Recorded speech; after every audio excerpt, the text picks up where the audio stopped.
And good evening from Philadelphia. Frank here with yet another edition of UFO News Network Sunday. And my usual co host, Chant Hannah, is off tonight. So we are going to go it alone.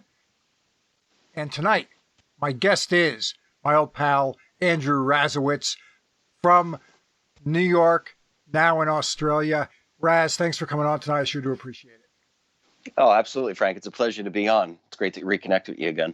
Yeah, definitely. It's been a while since we talked directly, but Raz is a great guy. He's got a lot of great contactee experiences primarily. But one thing I must say, Raz, you've been in Australia maybe, I don't know, 6, 8 months now, something along those lines, and you have completely lost your New York accent. This amazes me. This really impresses me. You know, you blended right in. So you turn some Yeah. heads when you're walking around there and you start opening your mouth, don't you? Oh, absolutely. I mean, they still think I have an accent, but yeah, it's pretty cool talking to people from back home and hearing the difference now. Yeah, definitely. So what I'm going to do is let's kind of start at how you ended up in Australia in the first place. Obviously, you were a New York Sure. firefighter, and you got you're getting quite a bit of press. A nice little article there in the New York Post, and getting some attention. And then all of a sudden, you end up down in Australia. Why? I know why you did it, but tell the folks at home why you did that. Oh, absolutely. So, the easiest way to sum this up, basically, my first connection to Australia was Mary Rodwell. Now, I had heard of Mary Rodwell being a famous researcher through Ray Hernandez and some other ufology people out there, but I did not know her personally. And then I did an interview with Michael Harrell in December of 2017, I believe. And while we were doing the interview, something happened while he was speaking to me. He said, "You're turning blue." And I said, "What?" He goes, "You're turning blue." I go, "What are you talking about? I'm not blue." And I started looking at the screen, which we were doing, like it was like a Skype interview that he put on YouTube.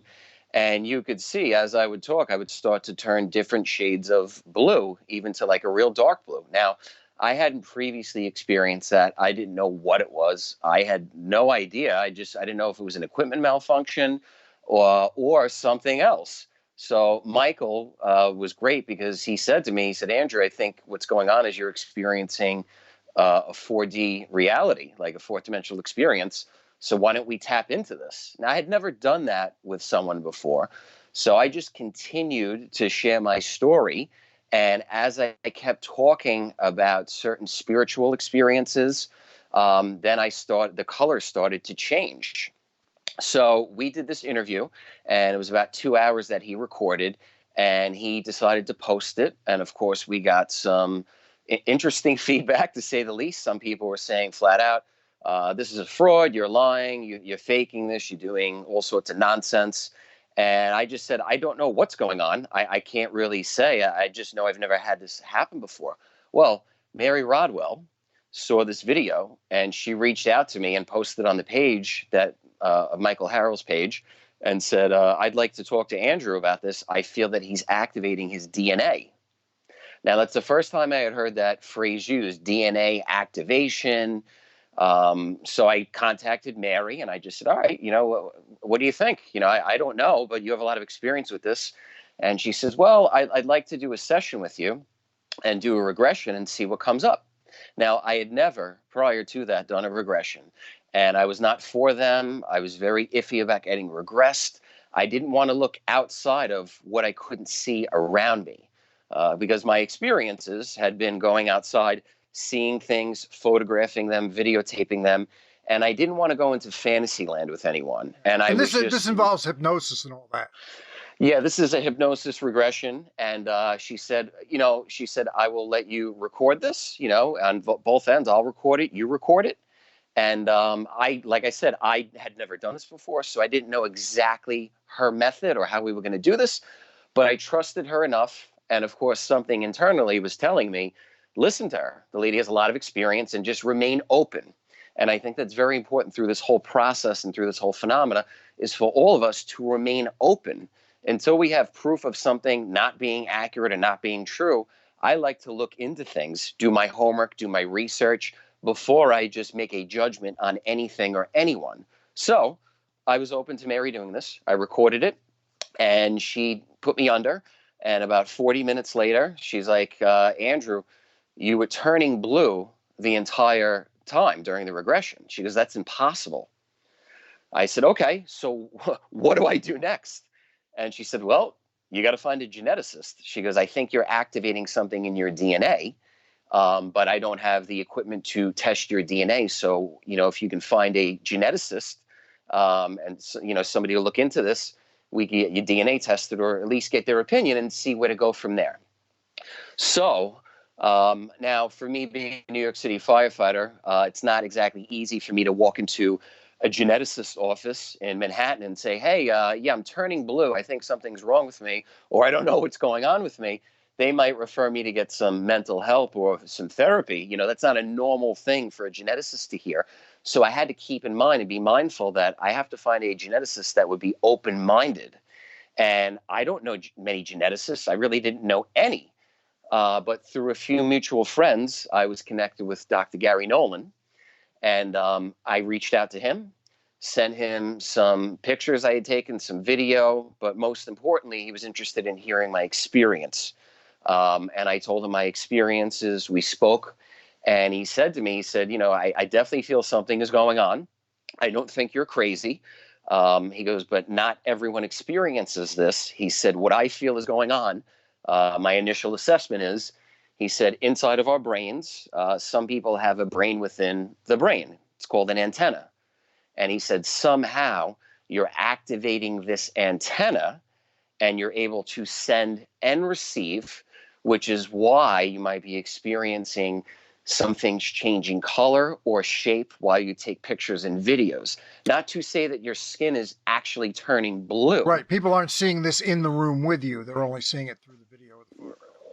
Well, at that point, when people were seeing this through video, yes, that was true. However, we'll get to this later on. Okay. In meditation circles that I've been part of for years, people have told me, and they still have told me, even people I've met in Australia, they claim they had seen me changing color. But of course, that's open to debate. All I know is something happened on that video that got the attention of Mary and Gary Nolan, two pretty well-established people in these fields. So I'm just rolling with that for now. And I spoke with Gary Nolan at length about this. And he said, well, actually, if you're interested, he goes, we actually have different programs out there where we're looking into people that are experiencing this type of phenomena. We feel that there may be a genetic link. He said, has any of your relatives experienced this? I said, well, I have a brother. And yeah, me and my brother have experienced the phenomena forever. Absolutely. My parents, yes, my grandparents, aunts, uncles. So I would say that qualifies as relatives as well.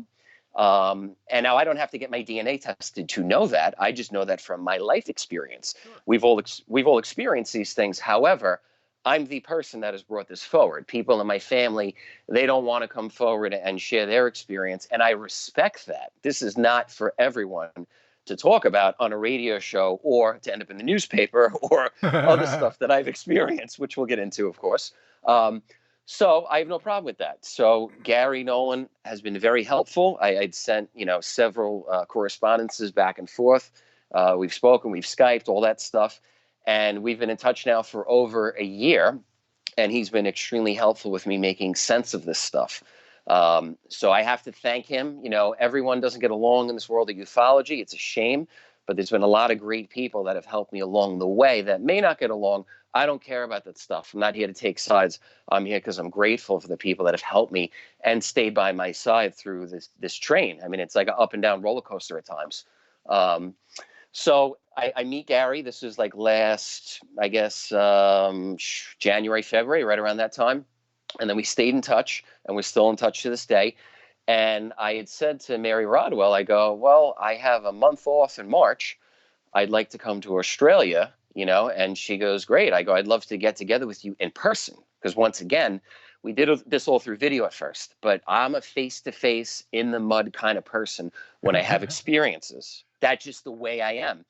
And it wasn't enough for me just to do a video and a Skype thing and talk on the internet. That's great, but I love going and doing field work. So I'm getting prepped to go over to Australia. And then I get a friend request from a girl named Jessica, who says, hey, how are you? I saw one of your interviews. I know you're friends with Mary. And I go, oh, so are you. We had one mutual friend on Facebook, Mary Rodwell. Well, what are the chances of this, right? So I'm like, well, I just happen to be coming to Australia. I'm leaving in like a week or two.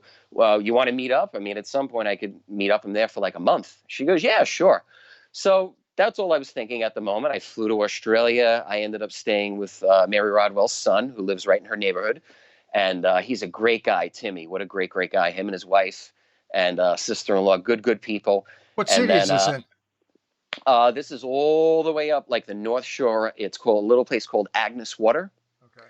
And it's like basically you fly into Brisbane Airport, and I drove all the way up the coast, all the way north, pretty much as far as you can go. It was unbelievable experience. I was alone. I traveled alone, just got a rent-a-car, went on like a spiritual mission, whatever you want to call it, and drove up there. And I sat with Mary, and we sat at length. And this is where it gets real interesting. And of course, I always am skeptical about things, especially at first. I want to be open, but I have to be skeptical, especially if something sounds like it's off the wall. So I'm sitting face to face with Mary, and she says, why did you come here? I said, I don't know. I go, I know there's more to this. I'm just not quite sure what. So we had a session, and this is not a regression. This is not a hypnosis. We just did like what you would consider sitting down with a psychic or another intuitive person. We had a session. This was incredible. And she said to me, she goes, you have children.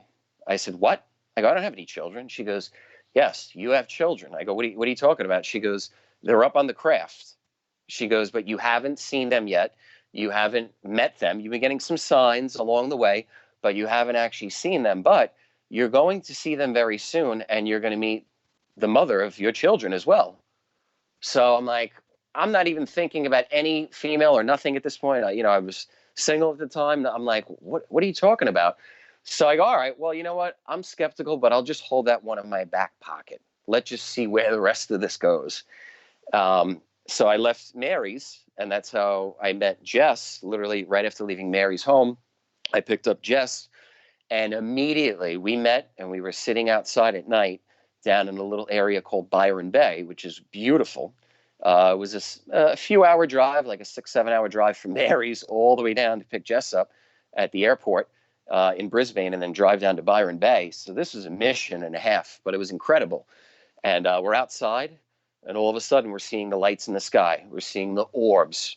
Then we're seeing on the ground these subtle energy beings, which some people say are ETs, artificial intelligence, angels. Call them whatever you want. Whatever makes sense to people, that's up to them. I just know it was some sort of energy form that was around us that we were able to photograph. And photographing the orbs in the sky, I started to see faces in them, like small baby faces. So I go to Jess, and the first day we met face to face, I go, Jess, they are telling me, like a download I'm getting right now. That's when I say what they're telling me. When I'm getting a download, I'm getting a download, and they're telling me that you and I are the parents of them. Those are our children. So she said, I'm getting the same thing. Now, of course, I just met her. So, of course, I'm skeptical. I'm like, well, I need more proof than that. I'm saying this internally, though. I'm not telling this girl that. In my mind, I'm saying, I need more than that. So she walks inside. She goes to the back room.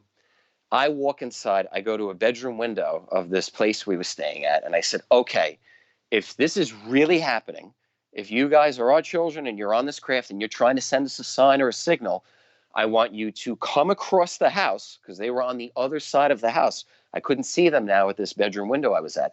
I said, come across and come to this window and show yourself to mommy. Jess walks out of the bathroom, comes into the bedroom, and I open the curtain to the window, and the craft manifests right there. And it stayed there for the next 3-4 days that we stayed at this place. So we were taking pictures every night, having interactions with these things, talking to them, going back and forth and forth. And to me, this was going somewhere. Am I sold that these are my children and they have all this amazing information? I'm open to the idea, but I try not to get too attached to anything, just because I've heard stories through talking to Gary Nolan and to other people that Sometimes people have negative interactions, or they get led along by these things, and maybe they get led one way and then it turns out being bad, or the craft vanish. Or that's not been my experience, though. I've only had positive interactions with these things, but I'm always vigilant and I'm always on guard. I want to protect myself and the people around me. So we just kept getting downloads and information from them, and signs, more importantly, the signs, the pictures, the faces.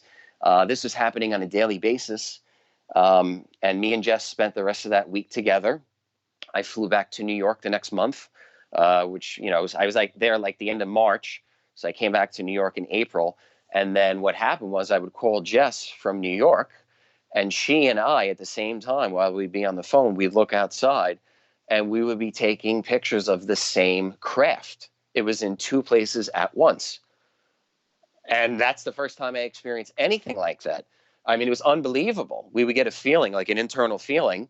People call it the pull, or a download, whatever you want to call it. I get literally a feeling in my heart or chest area, and it's just like a loving feeling. And I know they're literally right around the corner, or I'll get a direct coordinate or a point or a time that the craft will be there, or a pull that's so strong that they're there, right there out the window. And I was living in Coney Island, New York, and I was just literally every night having contact with these same craft. And now Jess was having contact with these crafts. So then in May, Jess came back to visit me, and the same thing happened when she came here. We were on the beach and we were taking photographs together, where the photographs in some of these pictures do not look like us at all. Sometimes the color changes, sometimes the background changes, but there's craft or phenomena in the background or around us. And some of these orbs that we would see, they are the size of a tic tac. They are so tiny, but when they illuminate, they look huge. And I've had them come literally within feet of my head, and they'll come that close to me while I'm in a meditation or outside making contact on the beach. And I just kept getting a download from them that I was with the right person, that we were meant to be together. But obviously there's more to that than just, an ET telling us this. We had a connection. We immediately caught each other's attention and just totally trusted each other, and we fell in love immediately. So she decided to come back in July, and she came back with her children to Coney Island, and Jess's two children, which are now my children, because we eventually got married. We actually got married a week ago. So Congratulations. thank you. So our children as well are experiencers, and they're 10 and 11, and they have been experiencers way before I met them. This is not because of me or because of her. They have had their own experiences, and that's their story. But they also do experience the phenomena with us, which we'll get into. Not to interrupt, but for anybody who is skeptical about what you've got to say, your marriage to Jess is real, and it wouldn't have happened without all this stuff. No way. It's impossible. So the synchronicities and the signs of prior going to meeting Jess face to face, or even meeting her on Facebook, I remember meditating and making contact and asking the craft. I would say, continue to put the right people in my path. You can ask for anything. I am a believer of that, but I've also lived it. I'm not saying give me $1 million. You can't ask for selfish things, but asking for at least that's my experience. But when you ask for things that are wholeheartedly and for more love and unity, I've had them happen to me. That's just my experience. I haven't asked for negative things. I've just asked for the right people to come in my path. And when that happens, oh boy, does it happen fast. I'll tell you that. And me and Jess have been having these experiences now, and we were having them with the children. And it was interesting. I got a text message. Well, Jess was with me around July 4th from a journalist from the New York Post. And the message was, I wrote an article about you. I'm publishing it tomorrow. I want to comment. So I said, well, who are you? How did you hear about me? And what are you writing? I don't even know I have no idea what she's talking about. And she said, well, I've seen your High Strangeness in Brooklyn Facebook page, and I just want to get a comment from you. I was like, what? I go, wait, you've done all this research, and you just want a line from me? What did you write in the article? And she said, well, I'm not going to tell you that. So right away, of course, I was like, oh man, is she going to try to write some crazy article about me and make me look like a nut job? New York City firefighters, these extraterrestrials, or whatever she's going to write them. Of course, I was concerned about that. So I called my buddy Ray Hernandez, uh, because he's an attorney, and I got some great legal advice from him. And I decided to take his advice and just give no comment. And the journalist wrote back and said, okay, well, I have enough to write about you. I'm just going to print the article anyway. So a few weeks later, boom, article comes out in the New York Post. So that came out, and I got a lot of support from the New York City Fire Department. The guys were awesome. People at the press desk, I had to call them proactively and just let them know what was going on or what possibly could be. And they had my back. They said, we have no problem with the article. We have no problem with them writing something about you. It's nothing negative. You're stating that you've experienced some things, and it's nothing there that you're stating. So if you're helping people, or you're doing healings, or you're involved with group meditations and people are getting healed, great. We don't care about that. We actually need more people like that on the job. That's great. There you go. So the only negative feedback I got was just, of course, from people in the community that do not know me at all or wouldn't take the time to reach out to me or question me. But that comes with the territory. There was a guy from that show Star Trek, Brad Takei, and he was on, I don't know how many years he was on, but one of the guys that was on there, he wrote a Twitter article and just wrote, am I really experiencing this, or is this my imagination? Well, I directly reached out to him and I said, hey, I would love for you to come to Coney Island one night and I could show you my imagination. Please sit on the beach with me under the stars and you tell me what you think. and of course, I got no response, no nothing. So I don't quite understand the point of him or any other journalists or ufologists or people out there that won't take the time to ask somebody for a comment or to at least have the decency to sit down and interview them or talk to them. And then, hey, you want to write an article about me? Fire away. I have no problem with criticism, but you're not going to even reach out to hear the person's side of it. To me, that's just poor journalism, Frank. I mean, you've been around this stuff long enough. You know how it goes. Yep. Oh yeah. I know how it's going right now, but we're focused on you tonight. Oh no, of course. I'm just saying. I know people out there that your audience. I know people can relate to this. It's not. I'm not. I know it's about my interviewer, but it's not about me. Ultimately, it's about us. We're all in this together. So right. I'm just trying to keep the focus on. There's so much for synchronicities and following when you get a sign or a signal coming through. Oh, so synchronicities are an interesting thing, no doubt about it. So that happened, and at this point, me and Jess, right around the article when it came out, we were discussing her moving to America or me coming to Australia for us to be together. And since she had children and a family in Australia, I decided that it was okay for me to move on and leave New York and come here. And the fire department was great. They gave me plenty of time, and it's not an issue for me to figure out what I'd like to do. So I said, all right, well, I can always come here and come back or do whatever I want. It's not a big deal right now. I got a little time to figure that out. So I decided to come here, and I came here in the end of August. And after settling in, of course, synchronicity, I was getting a signal to contact Peter Maxwell Slattery, who's an experiencer in Melbourne, who's been making amazing contact for several years. And Mary Rodwell, of course, said, I think you should reach out to Peter. I think, you and him might be able to, get along and discuss a few common things. I'm like, all right, cool. But I don't know this guy. I never followed him before. I just heard of the name.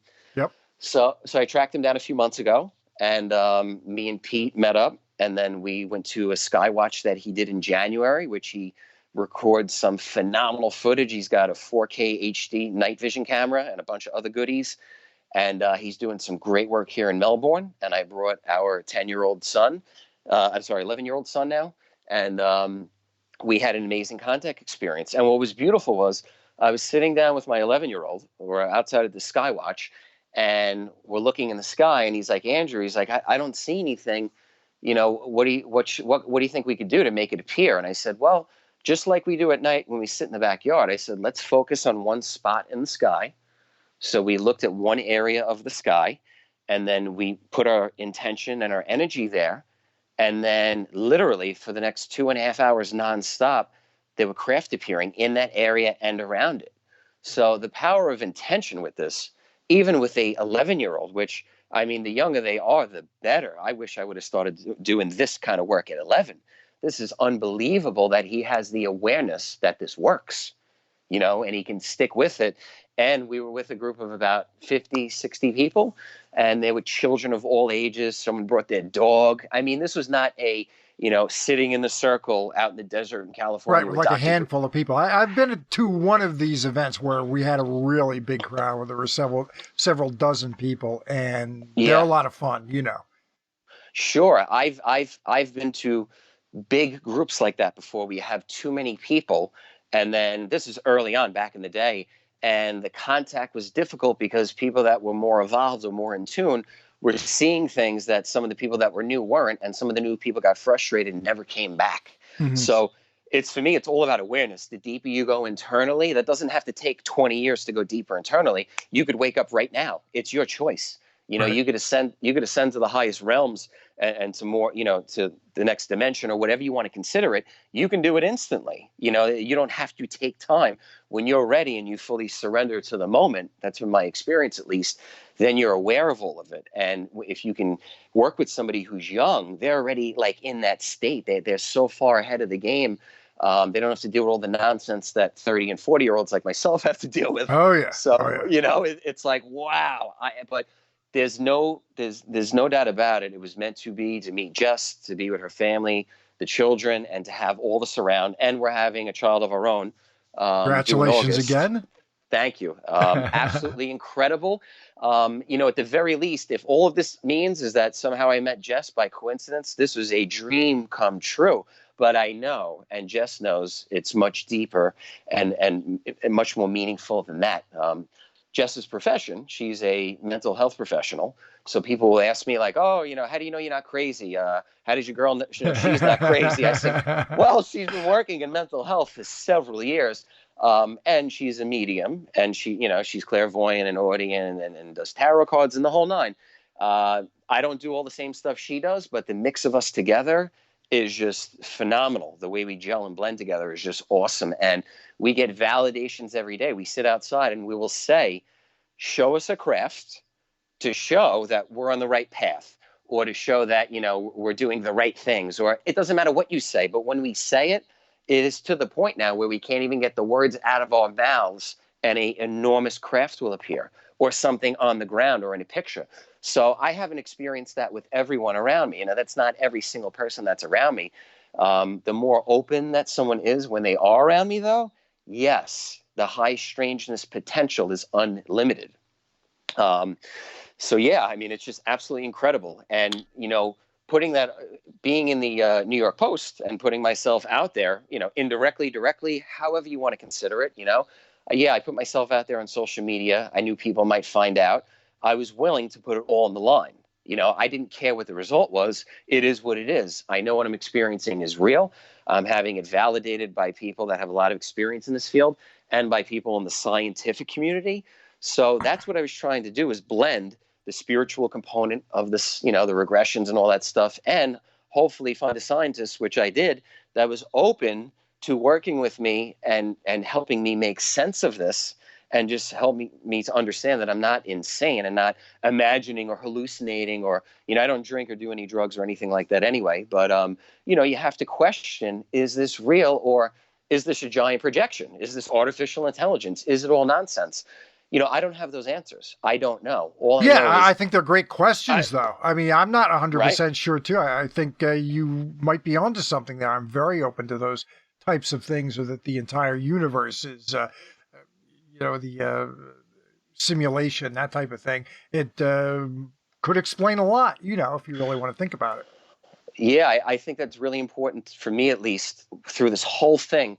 The best advice I got from Gary Nolan, when I asked him, what is this? What's going on? What is the phenomena? And it was the best. He said, we're not sure. I don't know. I can't tell you for sure, Andrew. And that was the best advice I got. And I continue to remember that when I'm looking at something, or I hear a insane conspiracy theory or some sort of, artificial intelligence thing, or I just say, you know what? I don't know. I'm not going to say no. I'll keep that one on the back burner for now because I don't have enough information at this moment. But is it possible? I've seen and interacted with these things where I think I have it figured out, and then I'll tell them, show me something. And then literally, I will see a black disc shoot from a few hundred feet away across the water coming towards me, and it'll be hovering 10 feet away from me, silent, seamless. And I've looked at these black round objects, and the water in the ocean will stop moving. I don't know how to explain that, Frank. I have no idea. I don't know what that means, but I've taken pictures of Let me this. ask you this. You spent some time involved in this kind of work in the New York area. Now you're down in Australia. Sure. Has things picked up? Have things picked up? Oh yeah, yeah. It's been, it was a daily occurrence there. It's a daily occurrence here. What's beautiful is sharing it with people. I'm sharing it on a daily basis with my wife, with my children, with people like Peter Maxwell Slattery, and others that I've met from contact groups. Is it more intense? Absolutely. It's one of those things, Frank, where I didn't know this at first, but I started to figure this out with working with people like Dr. Stephen Greer, Gary Nolan, and other people out there, where I didn't know that I could transmit something at first, Frank. I thought I was just seeing things by chance and that I was like a lucky person and fortunate. I didn't know, or I was cursed. It depends your perception of it, right? I don't know what this is. But when I realized, wait, I can meditate and then send a signal out. And when I talk or in my mind telepathically, I don't even have to say anything. I could be thinking about something and then see it literally in 3D, or see the person or see an object. So those synchronicities now are at a different level than they've ever been.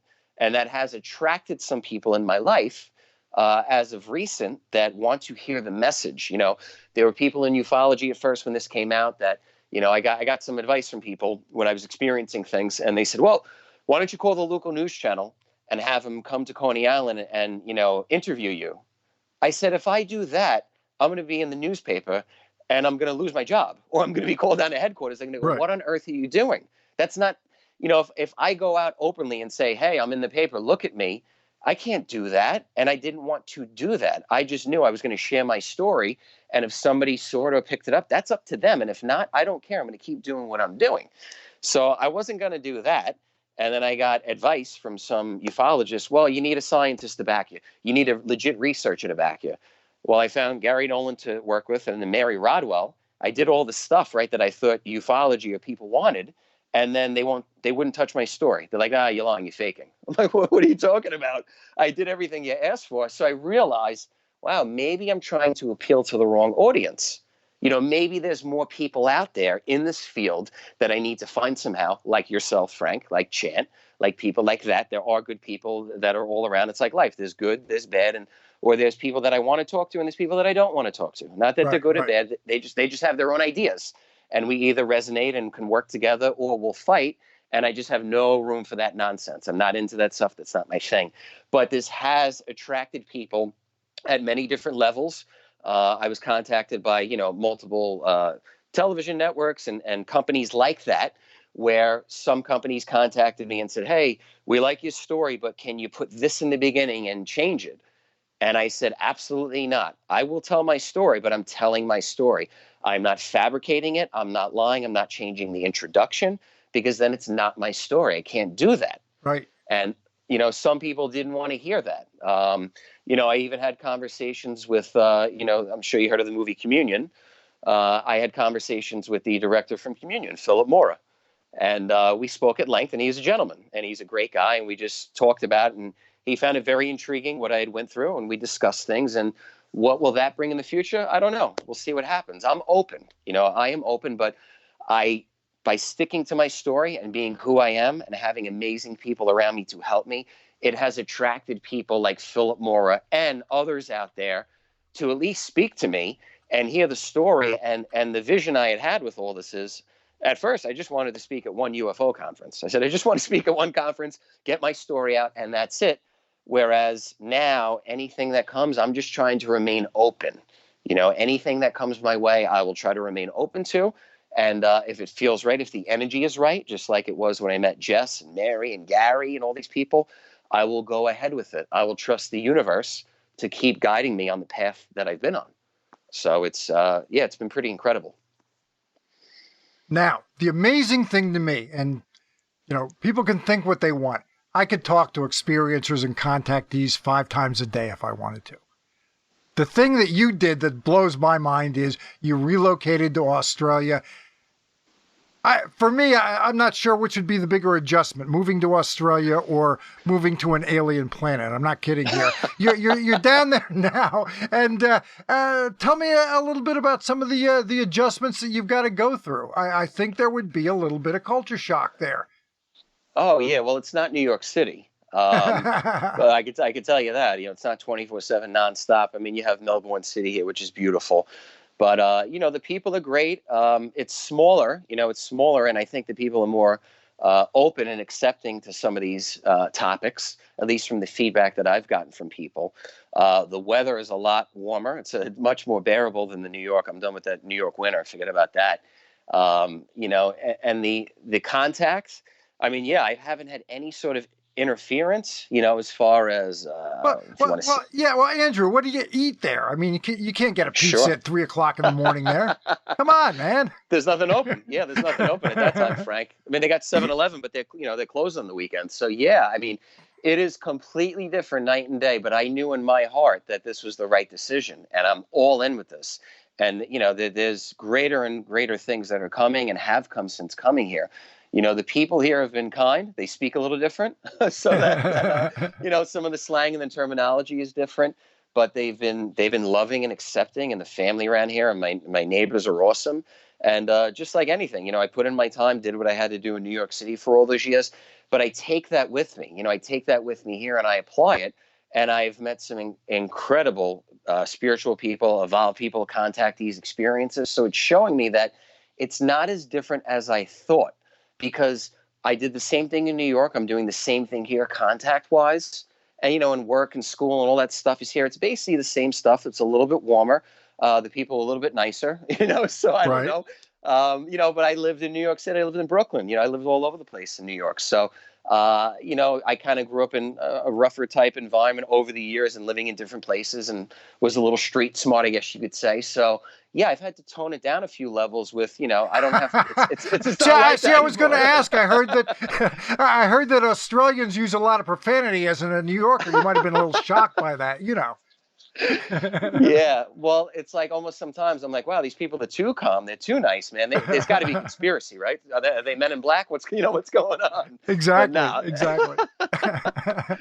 Oh man, nah, it's all good. It's the same stuff wherever you go. People are great overall. There's always a couple, but the people here have been so loving and open. And now I'm closer to Mary, and I get to see Peter Maxwell all the time. He's not far from me, so there's no doubt that I was meant to meet Jess and then have this family life and meet Peter and be with Mary and have all the right people right close to me within driving distance, that I could come and see and spend time with and continue to do this work, which got me here.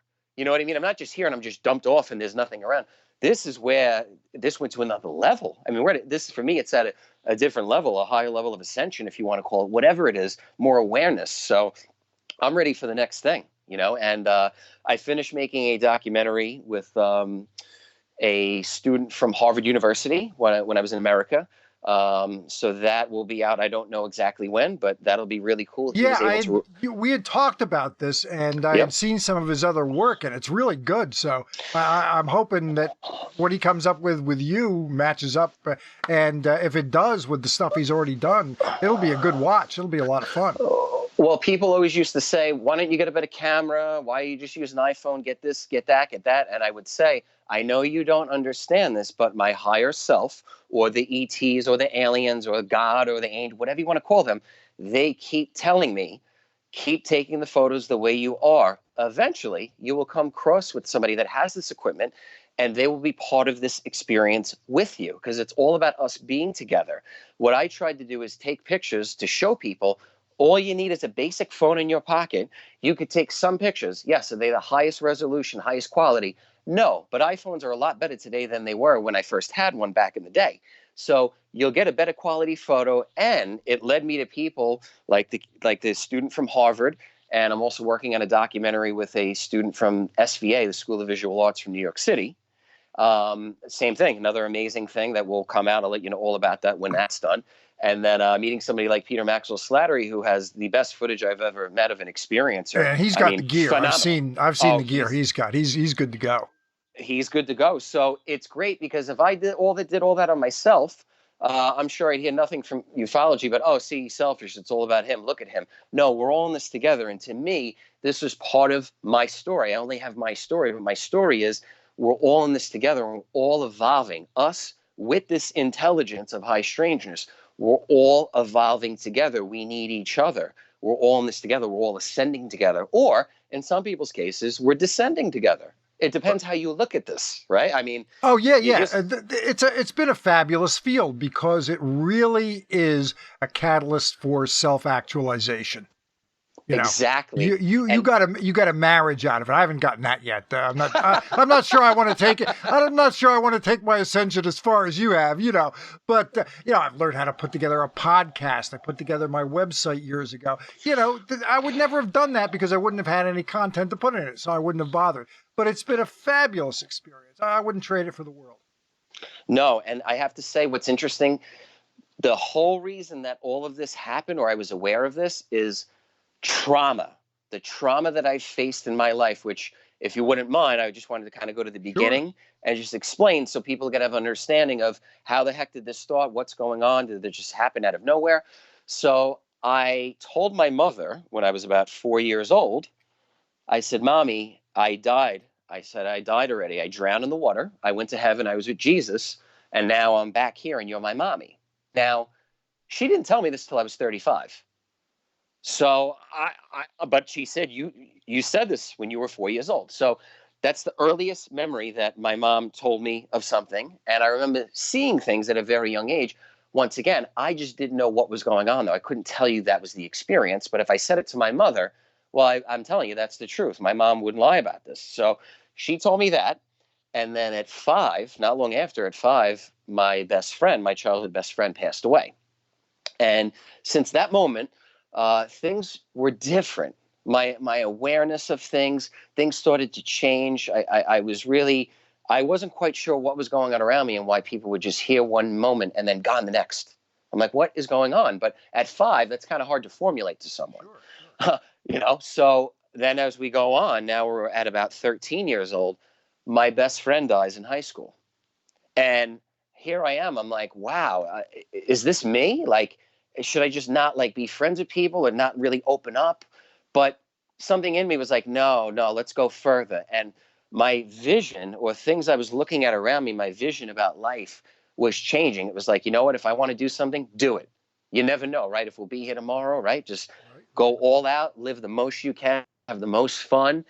And I started to do that. I started to really, experiment and go out and try things and just try new things, sports, make new friends, whatever it was, just try to really get sociable. And I was watching the show Unsolved Mysteries for several years with my grandmother. And we would always talk about, oh, wow, look at that ghost story. Look at those UFOs. Now, I didn't know exactly what the phenomena was. I just would watch that and go, well, I believe in that. I don't know why, but I believe that's true. And I believe that there's spirits. I'm seeing things around me, but I don't know what they are. And my grandmother told me some paranormal experiences that she had experienced throughout her whole life and seeing UFOs. And we would talk about these things openly. But I couldn't go to school. I couldn't, bring this up in my own home just because, not that I'd get yelled at, but like my parents weren't into that. Like they just didn't have an awareness of it, like where it was talked about at the kitchen table in 1986. You know Sure. what I mean? Like you Sure. just Sure. didn't do that stuff. It wasn't even Right. on the table. I didn't even have cable TV to watch Unsolved Mysteries. I'd have to go to my grandmother's to watch it. You know what I mean? So like it was a whole production. And as time went on, I remember saying to my grandmother, I go, Gram, whenever you die and you go to heaven and you're with grandpa, please come back and show me a sign.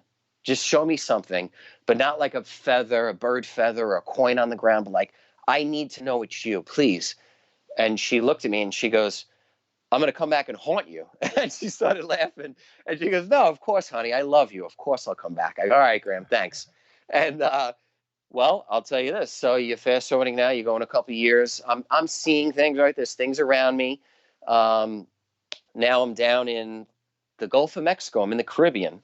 And I'm in the U.S. Coast Guard, and this is in the New York Post article as well. And the night watchman, right? So there's one night watchman per night. You're on top of the boat, and you're scanning the entire sea. You have these giant binoculars, you have hand binoculars, and you have night vision goggles. I don't know what generation they were at the time, 1999, whatever it was. Maybe they were generation 3. I'm not positive, though, but they were the top of the line at the time. I know that.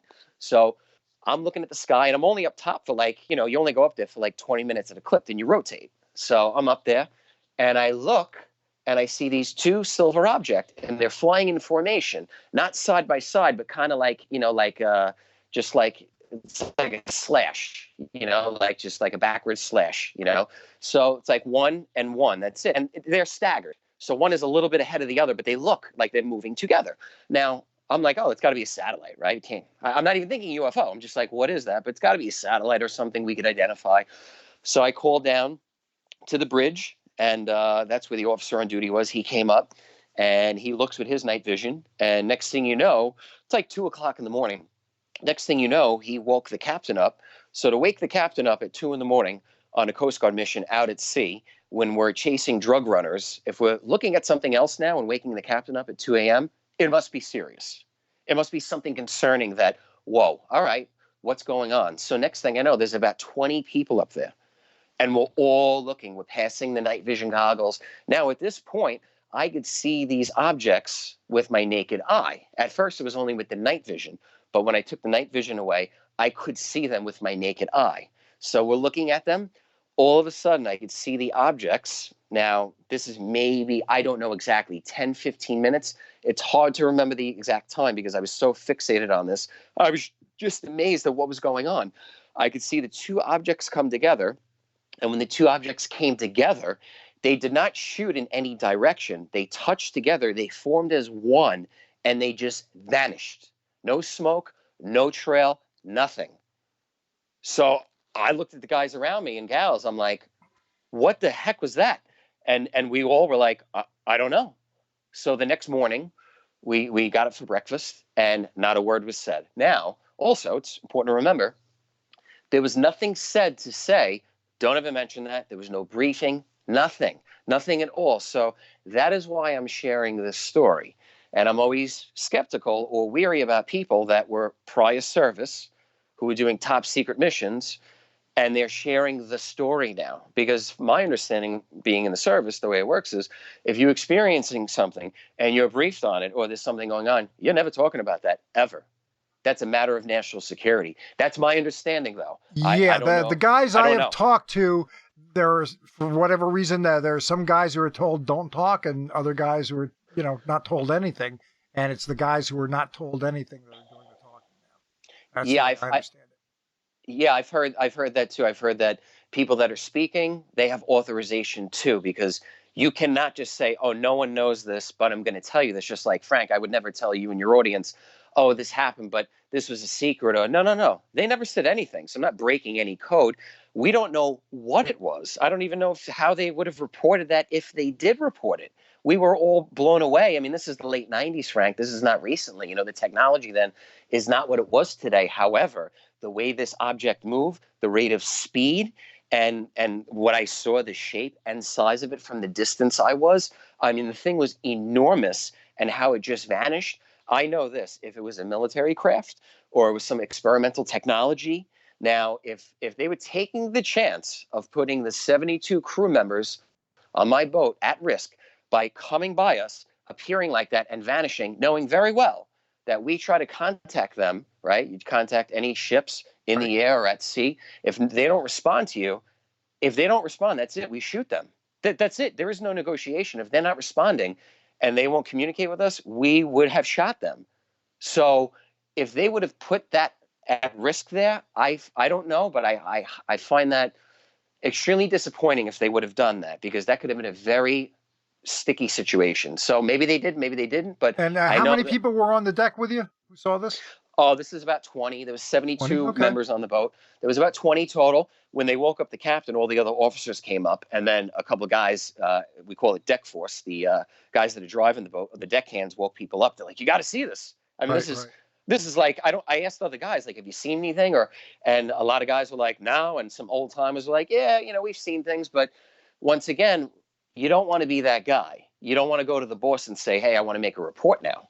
Right, They would be right. like, whoa, whoa, whoa, whoa, whoa. No, no, no, no. Because then you're going to have IG, the investigations come, and forget it, dude. They're going to lift you off your boat, and you're never going to work on a boat again if they don't throw you out. Right. Well, So, that seems to be changing. I'm sure you've seen yes. the news. It might not have been the news down in Australia, but I know you stay up on the UFO stuff through Facebook and so on about the change in the Navy policy. It seems Um, like the Navy really wants their guys and gals to come forward if they do see something. They want that now. Yeah, well, I could say this. I'm very grateful for that because I have family that are, active duty pilots in the military that this affects. And, they don't share their stories with me, nothing like that. They never will because they're active duty. And even when they retire, they never did that anyway. But I have relatives that, did their time in the Navy and then one of them worked for Skunk Works. But regardless, they never said anything to me. They're like, they don't even respond when I try to ask them about this stuff because they had clearances, and whatever the clearances are, they obviously did not go away. And I respect that. I Right. respect that people that for whatever reasons, it's that sensitive that they can't tell me to tell people and whatever else. And you know what? That's obviously none of my business. So I just stay away from that. For whatever reasons, let them do whatever they have to do. They have a job when they're in the military to do their job. Let them do their job. That's fine.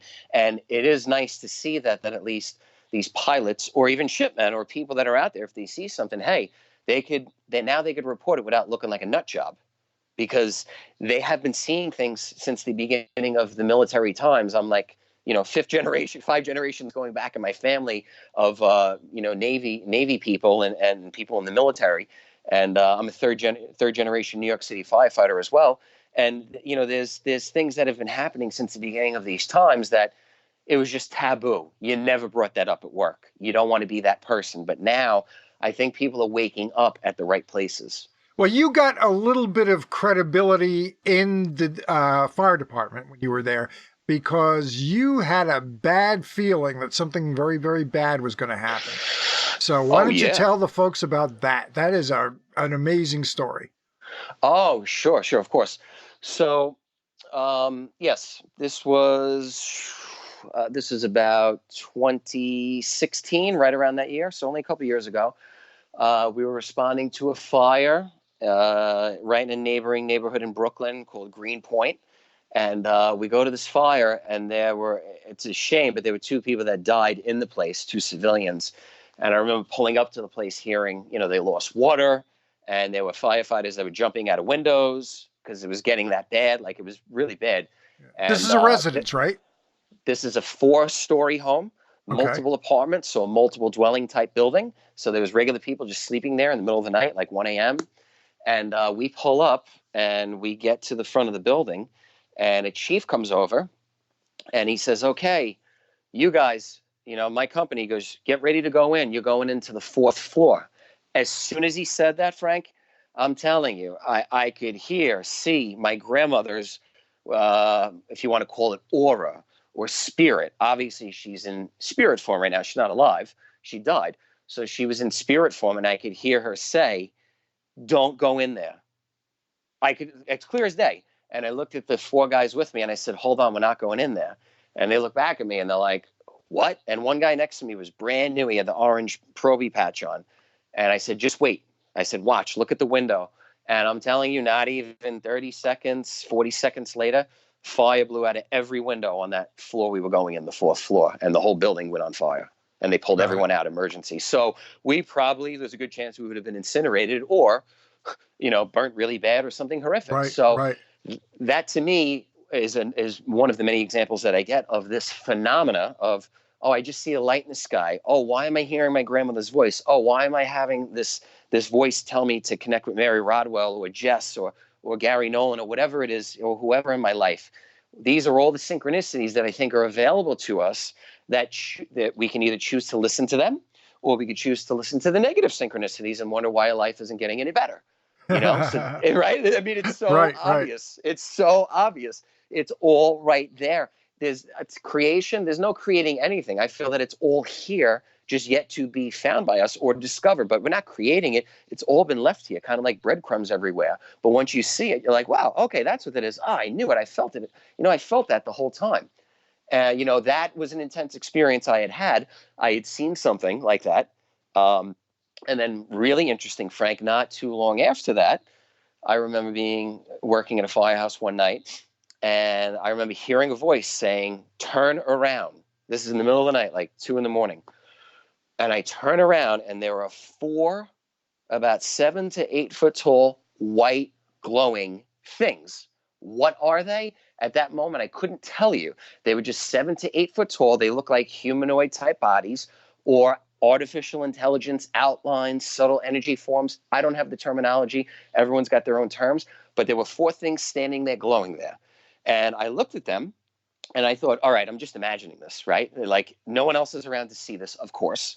Because if they were, they probably would freak out. That's the first thing. Because how could I explain to them, oh, don't worry, guys, I see aliens and spirits all the time. It's nothing. What?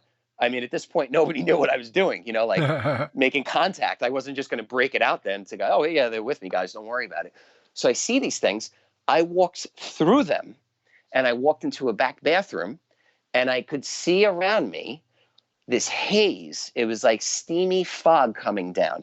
People have described it, and they have told me, oh, that's like a Zendra. Now, I don't use that term. Maybe that was a Zendra, but all I know is around these beings and like a good radius around them, like a good, 20 feet in each direction, there was like this haze, but there was no smoke. I obviously would know what smoke would smell like. Or if it Okay, was a now is the barbecue. Zendra considered the haze, or is that the name for the entire being, or? Zendra is just like for me, my understanding is just like a bubble. There's like a Zendra around the beings, like they come in an orb, and then a Zendra will be around them, and then you're able to go like in and out of it. That's what was told to me. All I know is Okay. I saw this giant, hazy, sparkly thing, but it was enormous, Frank, and I could put my hand in front of my face, and it was foggy. So something was in the air, some energy. So I walked back out of the bathroom and I walked through these things, right? And I'm thinking they're gone, right? They had to have left. There's no way. It's my imagination. I walk about 10 feet away. I turn back around and stare at them. I'm looking at them and they turn to me. At first, when I saw them, they were 2 beings and 2 beings, but they were like kind of facing each other. I looked at them and I just said to them, I said, it's okay. You can show yourselves. Because at first, Frank, I thought maybe they were just spirits of guys that passed away on September 11th. Okay. Like I didn't Right. know what these were, and I looked at them and I said, what are you? Who are you? What's going on? It's okay for you to be here. What are you?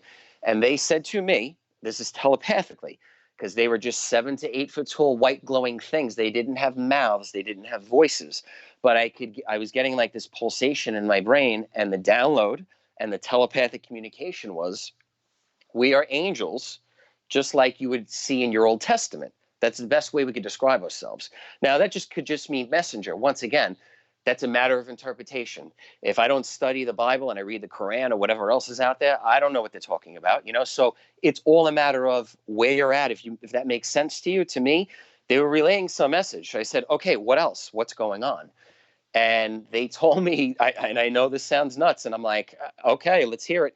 So they told me to contact a certain experiencer, Chris Bledsoe. You might have heard of him. Yeah. Oh, And yeah. I've spoken to Chris. so I did not know everything about Chris at the time. I had heard of him a little bit, but I didn't know him that well. So I just reached out to him. And when I reached out to him, I described the beings that I saw, what they look like, 4 of them. And lo and behold, I heard a similar type story of Chris being woken up, being led out of his house by 4 7 to 8 foot tall white glowing beings. So were they the same ones?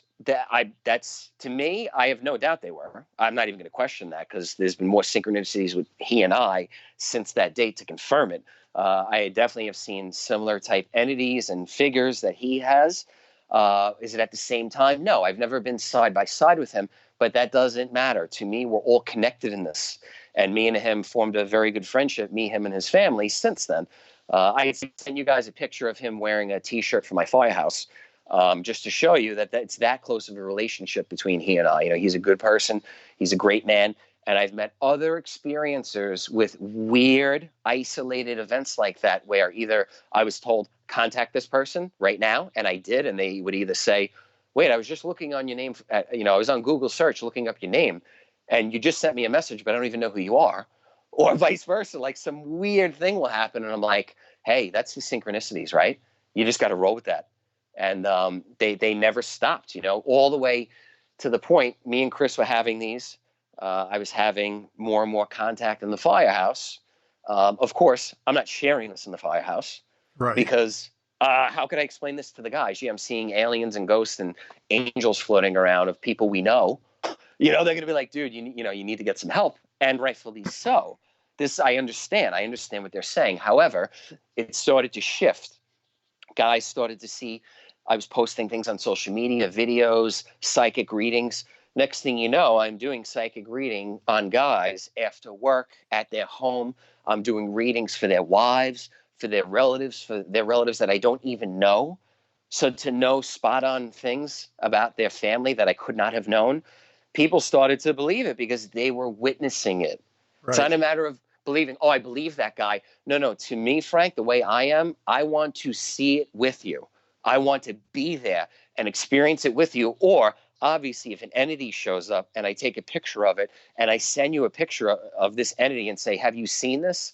And you send me a picture back of the same entity, I know we're going somewhere. So that's happened with people like myself, Chris Bledsoe, and others where, hey, we're not physically together, but if we're recording the same things, to me, there's something to that. It's a synchronicity, You want to right? hear a weird story from me? Got a couple Oh, yeah. minutes? All right. Yeah, All of right. All right. course. Okay. I'm at my usual, right at the desk here, just like I am now, talking to you, looking at the computer. Got the door open, right? And on a not infrequent basis, fairly regularly over a period of weeks, out of the corner of my eye, I can see out the door into the hallway. And any number of times, it would look like a person was walking down the hallway towards, the other room that's on the other side of the wall that I'm looking at right now. So this is going on fairly often, and it's convincing enough to me that there's a real person there that I'm looking out in the hallway. I'm looking to see, is somebody in the bathroom, because I think I might have to go in a little bit. I don't want somebody in the bathroom clogging it up for a half hour. So I'm keeping my eye. I'm thinking it's looking to me like there's a real person there. So this goes on for a little bit, and I ask a mutual friend of ours, if you remember Angela. Yep. Okay, so I asked her, what do you think about all this? Well, so we talked about it a little bit, no big deal. And no sooner did I mention it to her, it stopped happening. Wow. Isn't that weird? Wow. Yeah, that's really weird. So, Interesting. yeah. Yeah. I So think, you're not the only person who's weird and difficult to believe. I just usually keep them to myself on the show, but you're yeah. bringing it out of me. You're forcing it out of me. No, I love it. That's great. And this is all happening, and in the midst of this, my grandmother passes away. My grandmother ends up passing away. This is in 2010. Okay, so just to backtrack a little bit, but this is very important. She passes away, and a month later, I walk into a restaurant in town with my mom, where we grew up in Floral Park, New York. I walk in, and I'm in there, and this guy comes up to me and my mom and says, "You just lost somebody in your family. They died. They had cancer on the face. It spread up to their body and eventually went into their brain." Like, yeah. And he says, "Which one of you was born on Easter Sunday?" My mom is born on Easter Sunday. So I'm like, well, who is this guy? What's going on? And he's like, "Oh, I'm Robert Hansen. I'm a medium." I said, okay. So that got my attention. I wasn't sold, but that kind of opened a doorway up, right? To like, okay, maybe Sure. there's something So psychic going on. it's a pretty good guess. You know what I mean? And then he said, "Who's the firefighter?" And I'm like, well, I wasn't wearing anything that said FDNY, but I'm still thinking, oh, this guy knows my friend. He was at the funeral. Maybe he knew somebody, right? I have, like, being in 3D in this reality, it's been ingrained into my brain to just question everything and don't believe it. There's got to be another way, right? Until I have proof. So this guy was unbelievable, spot on. So we fast forward about maybe year and a half, and I had gone through a horrible situation. My house was underwater from Hurricane Sandy. Just went through a tough time in life. My dog dies. The next day, I tracked down this psychic, Robert Hansen. I go in there. He let me record the session. I still have it on my phone.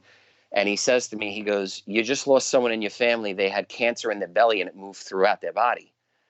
And I go, and did say to him, now people would say, oh, you fed him. I said to him, I go, does it have to be human? And he says to me, he goes, no. And he says to me, Odie. My dog's name was Odie, who just died the day before. Wow. And nobody knew. And he goes, he tells me, he goes, you had to pick him up and bring him to the water bowl, bring him outside to go to the bathroom, and then pick him up and bring him back in. That's exactly what I did to him.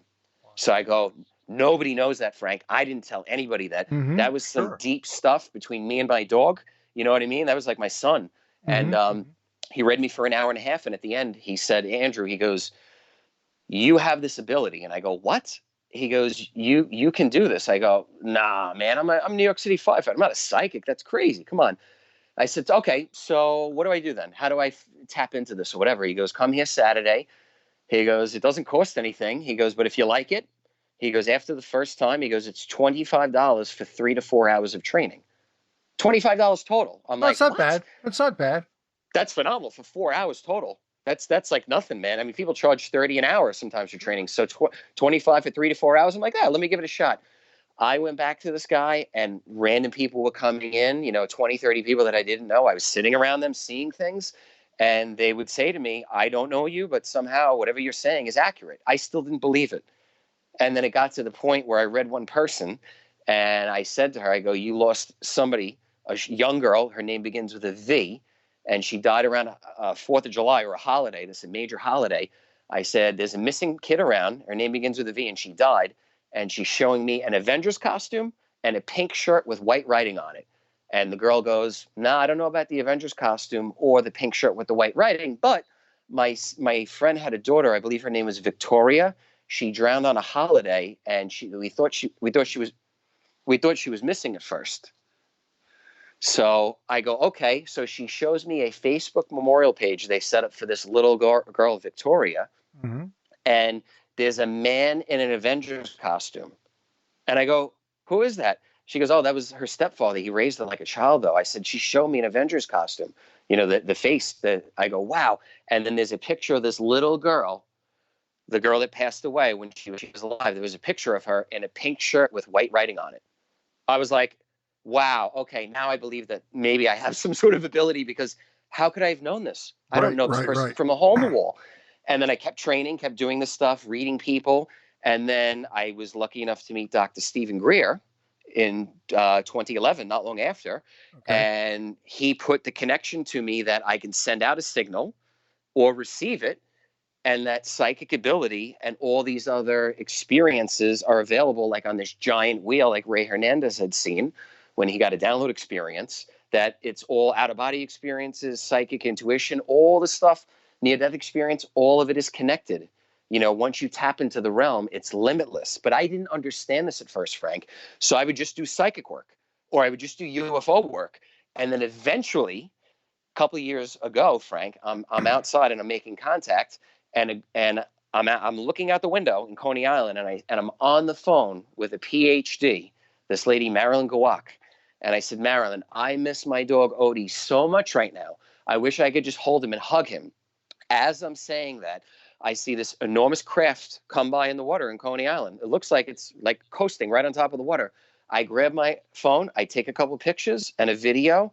And to me, and to people that have looked at it, you could see a gray being with blackish eyes holding what looks like an energy form of my dog as I was saying I missed him. To me, that was the download that completed it and put all of this together to show that the animals and the ETs and the spirits, they're all connected to this phenomena, whatever this is, whatever you want to call it, this strangeness, it's all connected together. It was proven to me. And then it just blew up from there. Got it. Now, let me ask, I'm going to make you an offer right now, live, right on YouTube, okay?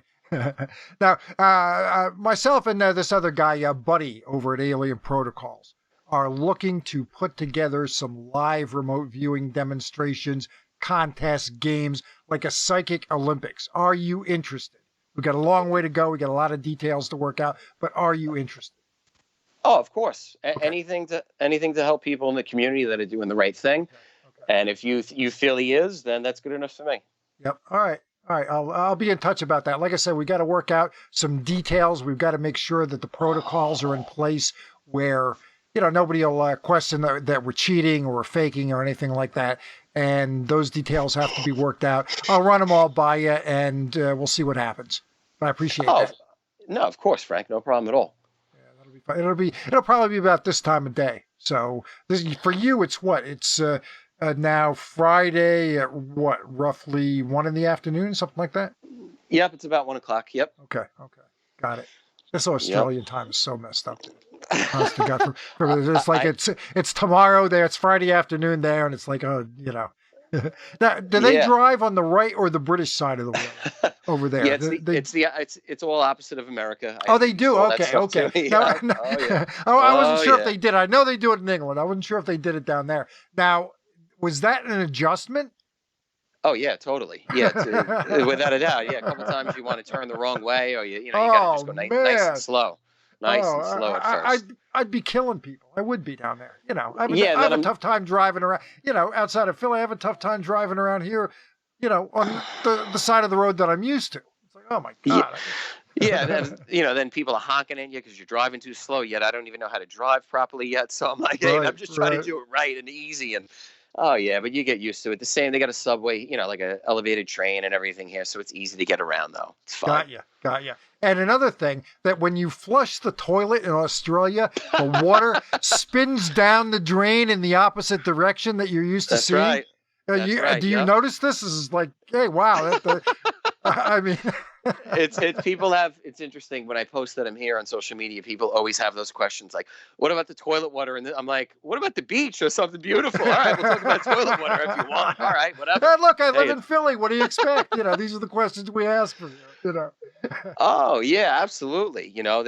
Without a doubt, it's great to know. Tell me a couple other things that really, it's like, what's going on here when you move down there? There've got to be a couple things that nobody would ever think of except a New Yorker who's relocated to Australia. Oh my God. Well, I mean, it got a little confusing. Everyone here says, "How you going?" So Okay. I'm like, what are you talking about? It's how are you doing or where are you going? So I constantly How you would get doing? thrown. Yeah. How you doing? The Brooklyn accent. So that when I say that to them, what they say, how you traveling? And I'm like, I'm traveling on the train or I'm in a white SUV. And they're like, no, that just means like, how are you? I'm like, well, ask me how I am. I got to have an attitude, of course. So I'm just, well, ask me what you want to know, bro. Come on. So that slang will come right back in a second. My wife, of course, will say, "Don't go Brooklyn on them, please. Just take it easy." I'm like, no, it's not like that. The pizza here, huge adjustment. Can't find good pizza, of course. There's nothing like Brooklyn pizza or New York City Understood. pizza. There's just, Understood. oh my God, the bagels, the bread is definitely different. They have exceptional bread. It's not that it's bad. It's just different. So some of the food you eat are a little bit different. But What do the you have, like holidays. wombat on a stick down there? I mean, what all do they eat down there? Yeah, well, they have there's different animals, of course, than people have in the States that they can eat here, and the big and the kangaroos and all this stuff. And You I don't know, eat I just eat kangaroos down anything, there? bro. I don't know what They do exactly though. what They do though. yeah, they got all and the Aboriginals, they do their own thing here, which that is one area that I'm looking into more and more. I've gone and met some of the Aboriginals, but I'm looking Yeah. into meeting more and more because you want to talk Right. about high strangeness and contact and traditions. Those are the people you want to vibrate to Sure. and just Yeah. stick and learn everything you can from. Wow, they got some knowledge of the stars and everything. Amazing. The star people, absolutely. Yep. Oh yeah, oh Yeah. yeah. They got some, and they know all. It's like you're talking. Me and you right now. We're appealing to an audience out there, or other people that aren't listening that might listen to it somehow, and they'll say, "Oh, this is crazy," or "That's not possible." You talk to the Aboriginals, it's completely normal. Everything. They're Right. like, "Oh yeah, the universe is everything is infinite and possible. Of course, it's possible." They'll show you. They have ways to show you and sit out under the stars with you, and they'll make contact with you. So, I know there was a reason I was pulled to Australia, and there's a lot of creation myths or creation stories that people believe from here, and there's no doubt that I resonated to the right space. But of course, I'm going to end up coming back to the States at some point with Jess and the kids. And I have a few projects at some point that I'll be doing in the States, and I'll keep you fully in tune with that. You'll be, Yeah. of course, first to know. As always, man, all the people that have been supportive and amazing, and even the new people that I've met on this path, I always keep people in the loop, man. When I know anything, I let people know what's going on when I can. There's a few things I cannot talk about just from some agreements I signed, but What there's do you some think? beautiful things. You can't talk about it. What do you think? You're the United States government now? What's going on with this? You can't talk about this stuff. What's going on here? I wish I could. Yeah, once there's certain people telling me, well, we just can't discuss this for legal terms. I said, okay, well then I'm not discussing it. But it's nothing bad. There's projects that I'm working on that are incredible, and when I know what they are and where we're going, oh, I will unleash it. But I just Right. don't. You don't want to give people an impression that it's going to be this, and then on the dotted line, it's something else, and they say, well, you promised this, and I don't know. I don't have those answers, but there's some amazing energy and things happening since I've come here, and I've gotten the attention of some people that have been very helpful and are leading us in the right direction to present this to the masses. That's Cool. I want to present this to everybody because I feel that people are ready to hear. They want to hear this. They want to. It's all over the place, Frank. It's all people like Tucker Carlson and people that mainstream people are covering this stuff. So let's Yeah, get the yeah, yeah. experiences involved. Let's do it. Yeah, actually, Carlson, he was doing the occasional UFO show or segment Yes. on his show, even before all the TTSA stuff. But yeah, he has picked up the pace, no doubt about it. I have a friend that brought me in the studio there at Fox, and I met, Shepard Smith, Right. right? He's on before Tucker.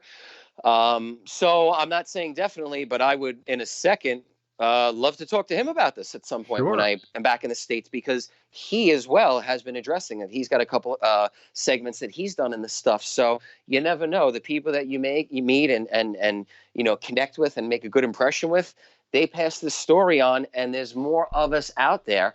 And the next wave that's coming, I know this because I'm hearing it from people in media, from major companies. The next wave they're looking for is experiencers. It's great, TTSA and all these people, they're saying this and that, but I'll Well, tell you you know this, what? You Frank. know what though? They're doing you a favor. You know what I mean?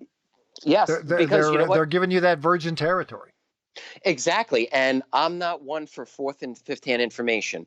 I want it directly from me or directly from someone like Peter Maxwell that I could say, hey, I've been there with the guy. We did this. That's that. And we have it on video. That's the proof. I don't want to hear fourth and fifth hand information written in a book about a story of a story of a story, which might even be fake, might be disinfo. How do we really know? You know what I mean? I am more of, my experience has been hands on, pull out the phone, get the recorder out, record it. And that's it. It is what it is. Got it. Well, you have anything else? I'm gonna wrap this up soon. I mean, you Yeah, can keep no. going. What do you got? It's getting a little bit late here, as you realize it's Thursday night. I have to get up and go to work in the morning, and I don't have my Yeah. usual sidekick to carry the ball. So, what do you got? Let's wrap this up. Leave us with something good. Yeah, I would say, these things, whatever this is, I've noticed over the years, Frank, like I explained, they've come to me when I've gone through traumatic experience. And I know a lot of people out there that have told me the same thing.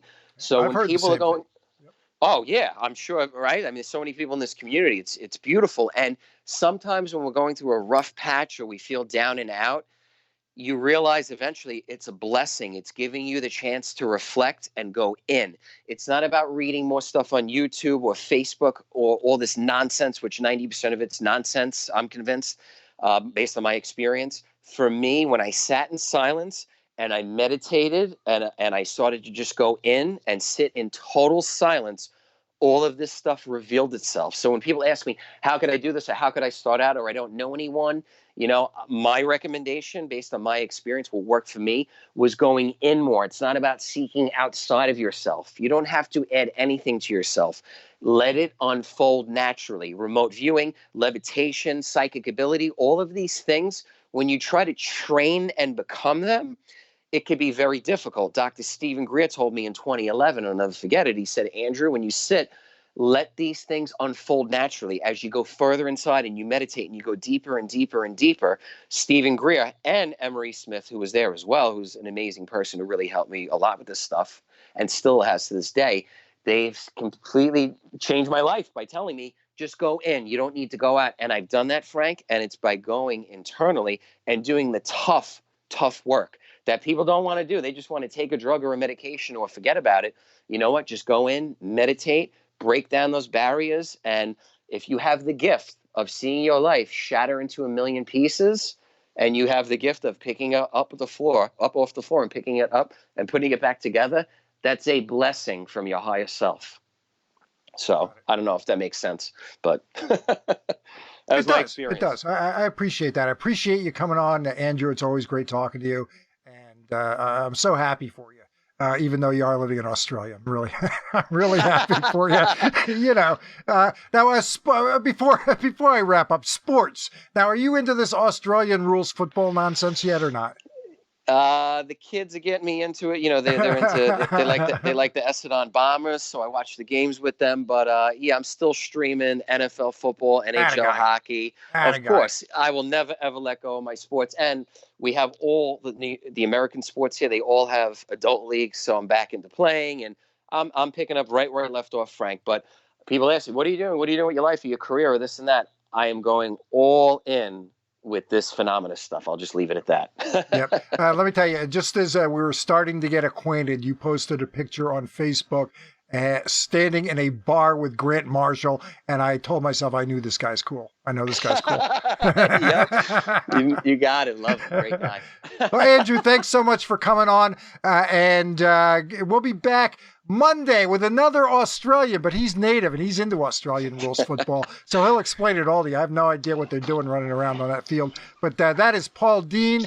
I think a week from Monday, we've got Calvin Parker coming on, who had a sighting himself and a little bit of an abduction experience down on the Gulf Coast way back when, so that's going to be fun. We got a few things coming up, so by all means, stay on top of what we're up to, and you have a good night, everybody. Thanks a lot. Bye-bye.